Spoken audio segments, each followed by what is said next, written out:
Today is pit day. I am not looking forward to this. What is PIT exactly? PIT stands for Pilates Intense Interval Training. It's a combination of a HIIT workout basically, but mixed in between our Pilates based moves. I do this once a week just to really kick my butt, really good for my air and air support, and then when I practice, my lungs feel like they've been made of steel because I feel like I could literally blow the house down. So I really love it for that, but I really hate cardio.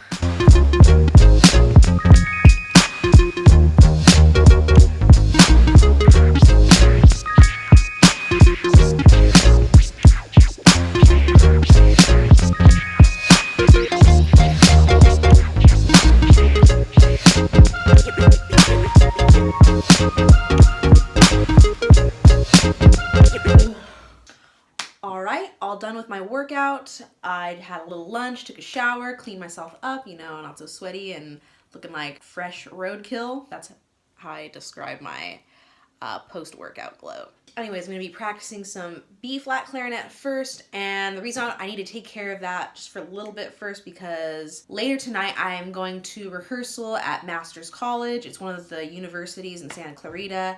I'm playing in their Wind Ensemble next month for a concert, but I'm actually playing bass clarinet and not regular clarinet. The reason why I practice B-flat first is because I need a much looser embouchure to play bass. And I've just been noticing lately that every time I get to rehearsal, my embouchure is really tense. My face needs to loosen up, so it takes me a little while to get into the bass embouchure before I'm actually solid. So I have to practice it a little bit before the rehearsal and not practice B-flat clarinet after, because last time I did that and it was just really too tight. So gonna be taking care of that first.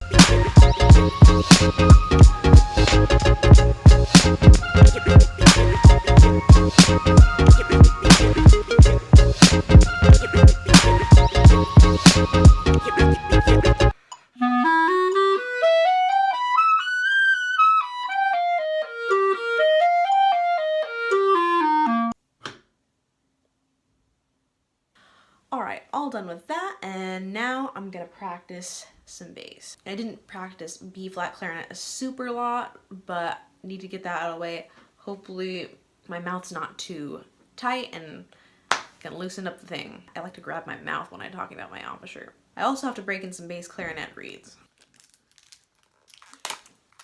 Ooh. For those of you wondering if you're bass clarinet players or reed/low reed players, I'm playing on Marca bass clarinet reeds. They're Spanish. Rainy, you may know her from Before I Play Clarinet. She recommended these reeds to me. I bought them not that long ago, but I haven't had a chance to practice the bass super lot, so I've been using the same old reed that I played bass clarinet on way long ago. Hey, no judging. Reed players, you've been there too. But I'm breaking in the reeds now, so actually never. Oh, come on, little packaging like this. Cool. Okay, now time to get old Betty put together.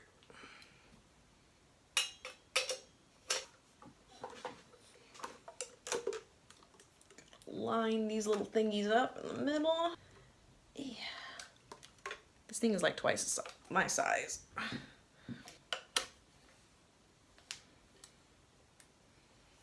Then I'm using Rainy's mouthpiece. Well, her old mouthpiece. She plays on a much better one now, but this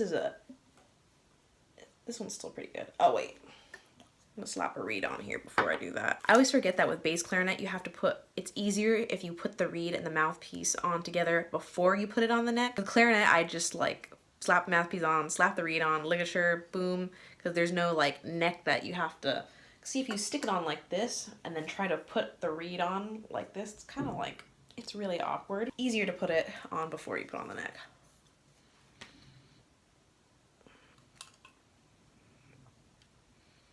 Put that on. Okay, let's test this out. That's not good. Just this a little bit.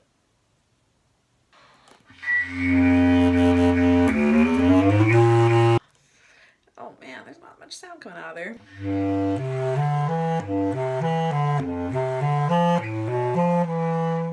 gonna try another reed. I'm gonna try to soak the reed a little more. Maybe that'll help.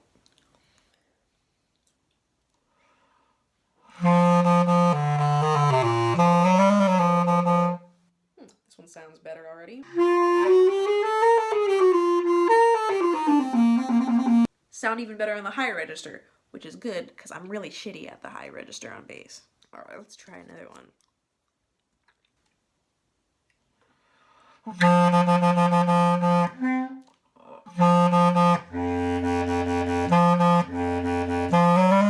This one's already more promising than the first. See, don't necessarily base how good the reeds are based off the first one. The first one I picked probably was just a really tough reed, because all these other ones seem nice now.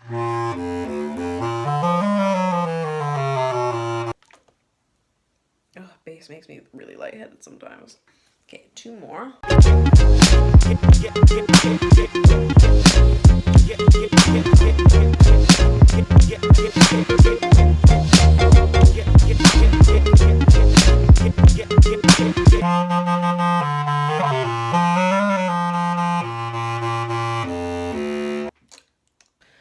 Alright, enough of that reed testing. So I'm just gonna let these reeds chill out a little bit, and then I'm gonna be practicing on my old reed. I'll probably end up bringing one of these bass reeds tonight just in case the other one craps out on me.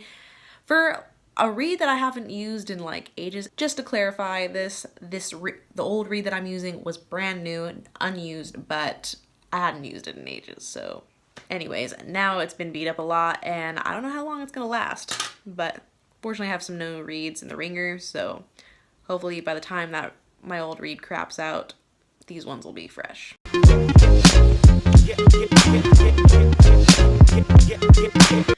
So I'm gonna just be practicing some of my bass clarinet music before I go to rehearsal. Oh, that mouthpiece looks wrong.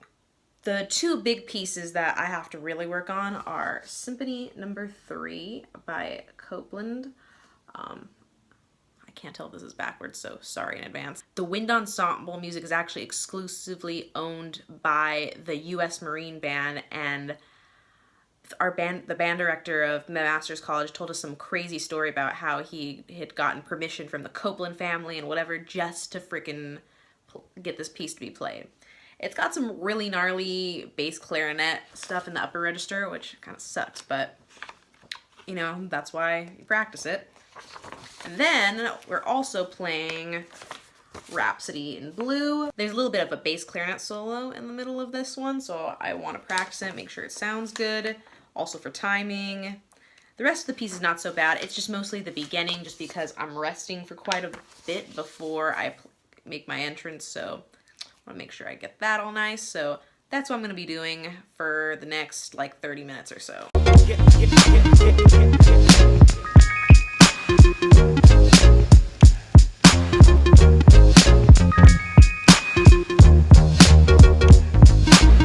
Alright, just finished practicing. I already put away my bass clarinet. It's 5 till 7. I have to leave soon for rehearsal, so I'm just gonna get a jacket and a quick snack, and then I'll be off.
I'll give you my Yeah, card. just let us know. Oh, okay. We're family. Thanks. Alright, all done with rehearsal. Got my brownie. Actually, this is my second brownie. I finished that first one that I showed you in the little clip before. And I'm gonna have a dinner after this, so yeah. Anyways, I have to share a really embarrassing thing that happened in rehearsal today. So today we rehearsed that Copeland piece, the Fandango piece, we're playing Stars and Stripes Forever by Sousa, and then we finished it off with that little Jupiter bit that you heard. But for Copeland, when we were starting, we were running the rehearsal, and I was opening the music. I only brought 2 pages of the music. Technically, it was only 1 sheet of music because the music is printed on double sides. And because that's the only copy that they have, because it's the Marine Band score and that's the only music that's there, the university doesn't carry that piece. I only played with 2 pages of music for that portion of the rehearsal. And we rehearsed that piece for 45 minutes, so half of me was faking during that Copeland. I was so embarrassed not to have my music. I thought about telling the conductor at the beginning of the rehearsal, but I figured, what if we don't even get to the parts that I don't have the music for? We did, but fortunately, when he asked me to play a certain part, I had the music for the part he asked me to play, you know, when he was like isolating parts and stuff, so that was okay. But yeah, that was really embarrassing. I feel like a dumbass. Anyways, I'm gonna head off home now. I'm gonna cut the vlog right here, so thanks for watching, guys. Make sure to like and subscribe and share with all your friends, and let me know what you thought. Alright, talk to you later. Bye!